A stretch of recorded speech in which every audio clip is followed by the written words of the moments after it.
El malpensante. No te quedes con las simples opiniones. No te creas la primera versión de los hechos. Piensa 2 veces lo que te dicen y piensa 2 veces lo que tú dices. Porque todos tenemos derecho a una mirada diferente. Bienvenidos.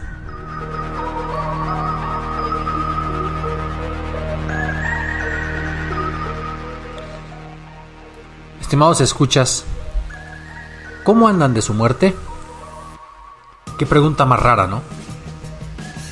Y es que cuando a mí me preguntan ¿cuántos años tienes? Yo siempre contesto, no sé. Te puedo decir los que no tengo, porque los 45 años que ya viví son los que ya no tengo. Tengo sus recuerdos, tengo las experiencias, tengo los momentos memorables, algún que otro recorte, imágenes, pero esos años ya se me fueron como el agua de la llave que corrió y que está quién sabe dónde. Y los años que tengo pues dependerá de mi salud, dependerá incluso pues del azar, dependerá de cómo me cuide y dependerá del contexto socioeconómico de mi país. Si en México el promedio de vida de un hombre es 73 años, pues a los 73 tendría que restarle los 45 y pues me quedan menos de la mitad de lo que ya he vivido y que no tengo. Y el otro día en el trabajo, cuando llegué, el encargado de mantenimiento me dice, cuando iba entrando precisamente a la escuela, ¿otro día más, profesor? Y yo le contesto, pues más bien otro día menos. A lo mejor suena un poco pesimista esa visión, pero yo les invito a que no lo vean de esa manera, porque pues personalmente creo que lidiar con la muerte no debiera de ser un tema tabú, sino más bien un tema vital. Y precisamente de eso hablamos hoy. Curiosamente, cuando se habla de la muerte, todo el mundo le sacamos la vuelta o lo convertimos en un tema más cultural y antropológico que en un tema personal y vital. Hasta hay personas que te corrigen, que te dicen cállate la boca porque estás hablando de tu muerte. La verdad es que, como dijo Daniel Defoe, que luego le tomó la frase Benjamin Franklin, hay 2 cosas seguras en este mundo, que son la muerte y los impuestos. Si algo en nuestra soberbia de especie humana nos puede hacer regresar a esa concepción armónica con el resto de las especies, permítanmelo decir, es que al igual que un elefante, al igual que un tigre, al igual que una planta que se llama teléfono que tenemos muchos en nuestras casas, al igual que un pino, todos vamos a morir. Y de lo que se produzca con la descomposición de nuestro cuerpo, de nuestra parte mortal, según la creencia que tengamos, pues surgirá nueva vida. O surgirán otros elementos complejos, etc. Es un poco atrevido hablar de la muerte, pero es bien interesante, fíjense.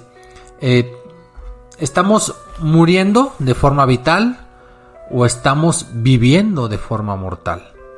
Y aquí es donde creo que vale la pena como empezar a sesgar, empezar a analizar. Para empezar, ¿qué es la muerte? Porque ha cambiado incluso la concepción de ese término de vida. El término como tal viene del latín y significa el fin de la vida. ¿Cómo medimos ese fin?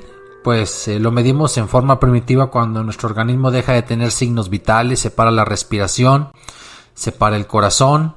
En términos médicos tuvo que modificarse porque antes el concepto era un corazón que dejaba de latir. Ahora provocamos ese tipo de muerte cardíaca para poder operar. Y ahora la asociación de todos los médicos, vamos a llamarlo así, nos ha dicho que pues deberíamos de llamarle a la muerte el final de un cuerpo vivo creado a partir del nacimiento y que se puede anotar con un electroencefalograma plano, el fin de la actividad cerebral. Ahora, curiosamente pareciera que el primer sentido de trascendencia que tuvo el hombre, o el primer pasito mental o de conciencia, fue cuando pues andábamos hará 80,000 años, 70,000, aquí no puedo precisar, lo dejo de tarea como una investigación conjunta. Pues cuando muere una persona dentro del clan o de la tribu, y muchos dicen que en vez de dejarlo ahí, lo entierran. Y se infiere que el hecho de enterrarlo implicaba creer que él no había muerto o que no había terminado pues, como ser personal en ese momento. Otros dicen que el concepto de muerte es lo que da origen a las religiones y a la trascendencia y el más allá. Y se van generando religiones politeístas y monoteístas o creencias pues cercanas a la religión, al punto de que ahora hay personas, yo creo que sí podremos afirmar que hay personas espirituales que no se consideran religiosas. Cuando pareciera una contradicción, asumimos que toda espiritualidad proviene de una religión.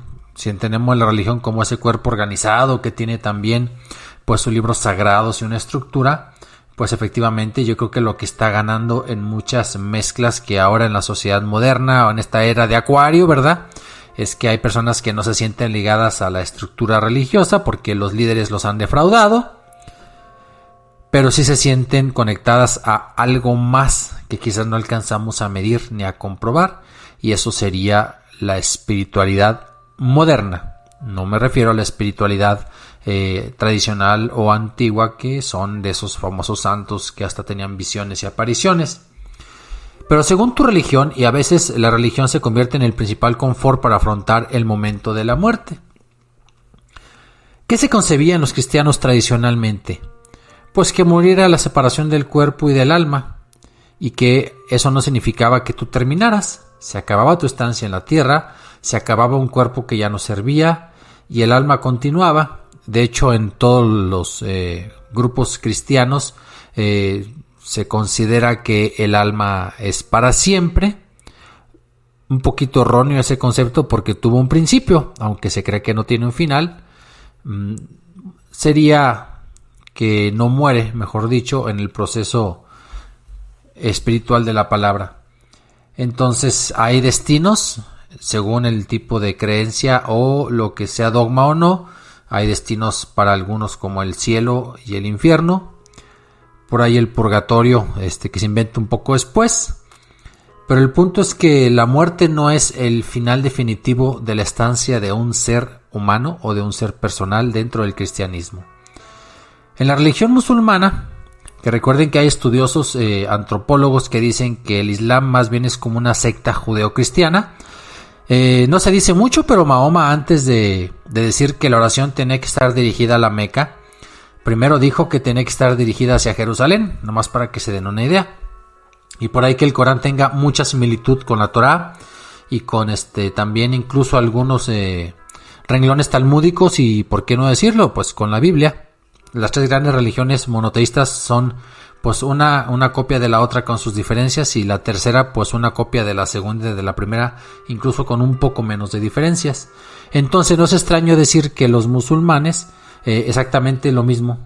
Hay un alma que no muere, la parte corporal muere, entonces tú no terminas cuando ves que está ese cuerpo ahí, y las obras que tú realices te servirán para ser juzgado después. Ellos no creen que te vas a ir al infierno porque Mahoma pues quizás puede intervenir. O sea, Mahoma al final puede ayudarte, y los cristianos tenemos distintos momentos de arrepentimiento incluso cuando estamos vivos, pues también para evitar el infierno, ¿no? Yo me pregunto, con tantos puentes esto parece un poquito como la persecución de la corrupción en esta cuarta transformación. Se dice que se va a acabar con la corrupción, pero no vemos un solo corrupto en la cárcel. Entonces se dice en las escuelas de hace 40, 50, 100 años que si hacías esto, aquello, te ibas a ir al infierno, pero pues hay tantas trampas y tantos atajos y tantas formas de evitarlo y tantas indulgencias, pues que probablemente no haya nadie en el infierno, ¿no? Según la tradición de estas religiones monoteístas y los atajos que se han implementado. Lo curioso es que en el hinduismo, que es una versión completamente diferente, la muerte no es el fin de la vida, ni el comienzo de una vida eterna en un lugar donde ya te estableces, digamos, de forma perpetua, llámese paraíso, llámese infierno, sino que ellos, como creen en la reencarnación, pues tiene cierta lógica en cuanto al ciclo vital y circular de la vida, ¿no? cuando una persona muere, reencarna en este mundo y no en otro cuerpo humano necesariamente, pueden ser animales también. Y aquí tiene mucho que ver el karma, ¿no? El resultado de tus acciones genera una energía que sea positiva o negativa, y entonces tu ciclo es un ciclo sin fin. Las almas siempre han estado ahí. Me parece un tanto difícil, ¿verdad? Ahora que somos 7,000 millones de habitantes en el planeta, incluso más. Bueno, pues es más probable que tu alma reencarne en otra persona que cuando éramos 200 millones en todo el planeta, y pues tu alma, según el hinduismo, reencarnaba pues en un animal, que había un montón de animales. Ahora los humanos hemos invertido la ecuación, hay muy pocos animales porque por la devastación ecológica pues los estamos exterminando, pero vemos un chingo de humanos. Y entonces, si tú eres hinduista, lo más probable es que ahorita reencarnes en algún humano, porque todo el mundo sigue teniendo hijos. El budismo, que se podría decir que era una secta emanada del hinduismo, pero que Buda le dio una identidad propia, pues como una filosofía incluso. La vida es sufrimiento y su causa es el deseo. Dejas de desear, y aquí entra una paradoja con la muerte, ¿no? A veces la muerte se desea cuando se está sufriendo, y la muerte en el hinduismo puede significar más bien el fin del sufrimiento. Pero si tú eras un verdadero budista, perdónenme y quiero corregir mi comentario, pues entonces ni siquiera deseas la muerte, porque ya eliminaste todo deseo de tu vida terrenal. En fin, pues ahí están los conceptos de muerte, y a mí me hace mucho pensar esto de que la muerte es bendita, ¿no? Y es como una especie de analogía. La bendita muerte nos hace que en la vida nos movamos. Aquí cito mucho a Macario Schettino, que en sus conferencias siempre dice, pues no hay más que lo que vemos, ¿no? Y él hace una definición pues un tanto categórica sobre las religiones como ese invento por explicar los mundos, y que pues al final de cuentas tienes el día de hoy y el día de mañana y pasado mañana, quién sabe si cuántos más días, y quién sabe si tienes hoy, si te cuidas. Pero eso de vivir intenso en el sentido positivo, él lo pregona al final de sus conferencias. Y hay un señor que se llamaba Sheldon Solomon, que decía que el miedo a la muerte es lo mejor de la vida. Curiosamente, cuando él trabaja esa premisa, va a dar una conferencia en Estados Unidos, y la conferencia, a la mitad de su desarrollo, ya tenía solamente la mitad de los asistentes. A nadie le gustaba el tema de la muerte, y hablar de la muerte bien no era bueno, porque pareciera que los grandes avances de la humanidad eran precisamente para combatir la muerte, para vencer la muerte, para conseguir la inmortalidad. Y él dice no, la muerte es lo que nos hace precisamente progresar en el mundo, porque una persona que es inmortal pues puede ser un eterno mediocre, no hay consecuencias de sus acciones. Si nunca mueres, puedes ser una persona completamente descuidada en tu vida. Si tú nunca vas a perecer, pues a lo mejor tampoco hay ambiciones, porque tu tiempo no está limitado y no tienes limitantes. Bueno, pues este señor, Sheldon Solomon, al ver el fracaso de su conferencia, pues quiso estimular un poco más la premisa, y se puso a dedicar los siguientes años a enriquecer la teoría que había formulado. Y efectivamente, sigue afirmando que el miedo a la muerte es lo que estimula y perfecciona los asuntos de los humanos. Ahora, ¿cuáles son los pilares de esta premisa? La primera, la evidencia de nuestra muerte segura desencadena un enorme potencial a partir de la ansiedad y el terror. Y aquí estamos de acuerdo todos en que la muerte nos causa miedo. Yo siempre he dicho que los rituales de la muerte, cuando alguien fallece, no son para esa persona, son para nosotros. Y luego tenemos pastores o sacerdotes o ministros o rabinos que cuando están ante el cadáver, la parte corporal de alguna persona, pues pareciera que hablan como si él los escuchara y se deshacen en elogios, cuando lo que menos le importa a esa persona pues ya no está ahí, está su cuerpo. Y según la creencia que tengamos, él está o ya no está, ¿verdad? Realmente yo creo que los rituales que usamos cuando alguien fallece no son para esa persona, así lo justificamos.